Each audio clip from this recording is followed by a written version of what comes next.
Speaker, all rise up.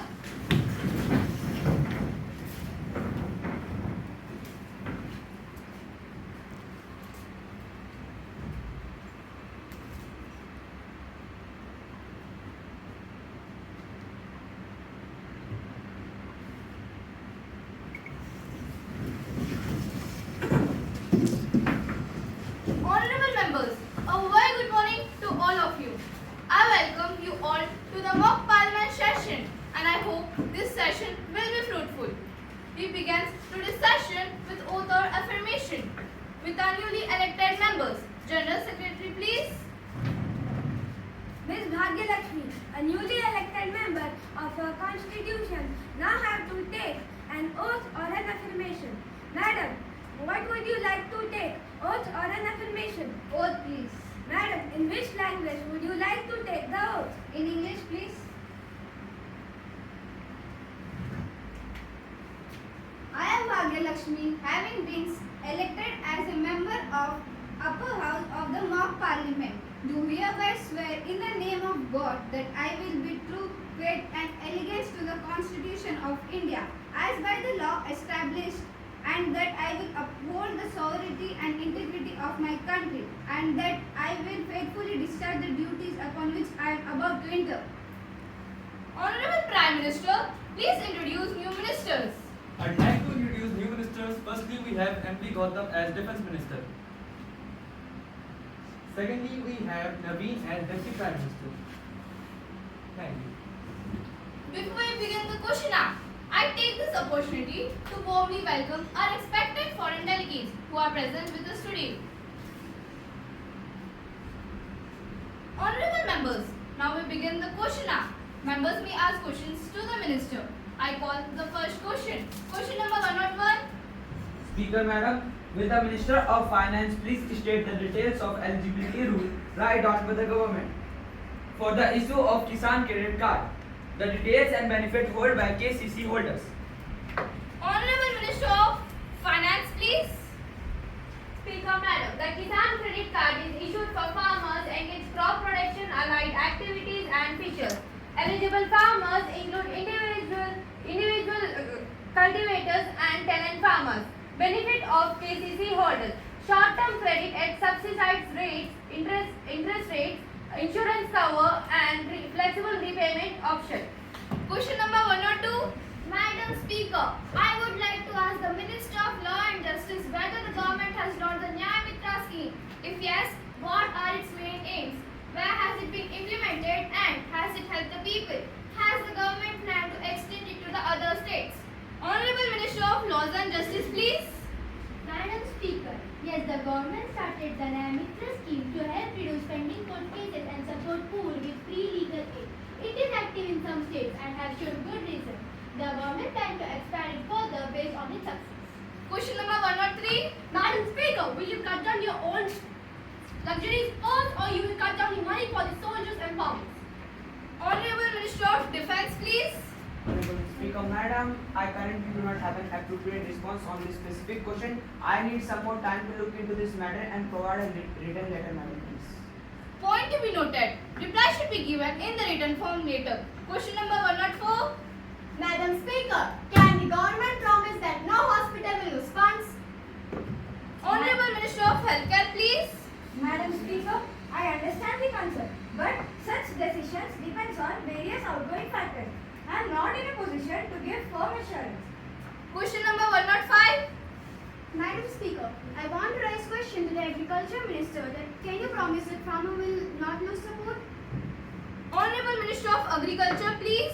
Madam Speaker, I cannot make such a promise because there are many factors that affect farming, but we are trying our best to support farmers through ongoing schemes and reforms. The question hour is now over. We shall begin the debate on the Appropriation Bill number 3 2025. I request all the members to maintain discipline and the decorums of the Parliament. Now I call upon the Honorable Finance Minister to begin the debate. Madam Speaker, I rise today as the Finance Minister to address the Appropriation Number 3 Bill 2025.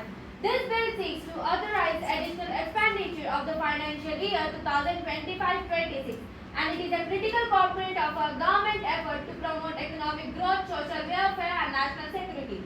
As the Finance Minister, I am pleased to report our government remains committed, responsible fiscal management and prudent financial planning. As we all have carefully considered about our nation and priorities of our citizens, and we have allocated funds accordingly.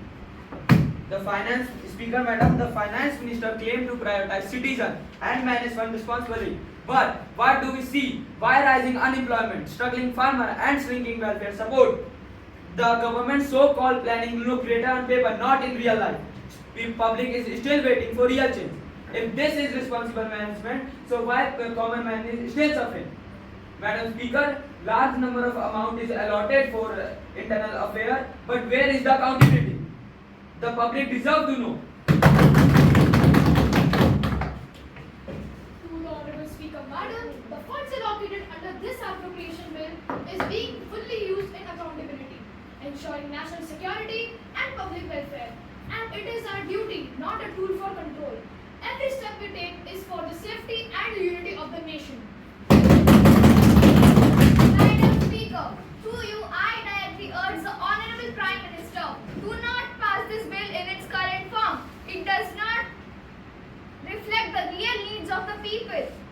Reconsider it in the interest of the nation. This bill favors power over public welfare and we cannot support such a move.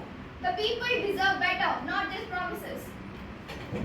Madam Speaker, I reject the opposition demand to stop this bill. It is not just an appropriation bill, this is the backbone of our development plan. Those who question it today are the same who stay silent when real issues are ignored for decades. Stay silent when real issues were ignored for decades. So we'll pass this bill with or without your support because the nation comes first, not your politics. Madam Speaker, the Prime Minister has spoken with force, and yes, we may not have the members to stop this bill. But if the bill truly supports the people, then serious question must still be asked. Why does our healthcare system still fail the poor?